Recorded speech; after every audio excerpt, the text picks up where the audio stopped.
السلام علیکم ورحمۃ اللہ وبرکاتہ۔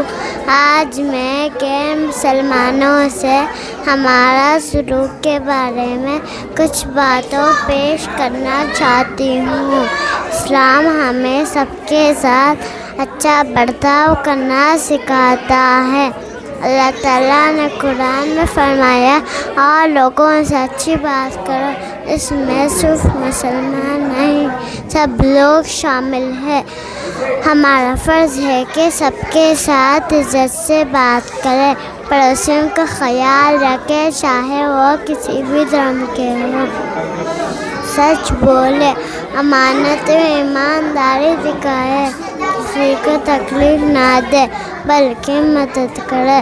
ہمارا عمل سے لوگ اسلام کو پہچانیں گے۔ نبی صلی اللہ علیہ وسلم نے ہمیشہ نان مسلمز کے ساتھ مہربانی اور انصاف کا معاملہ کیا۔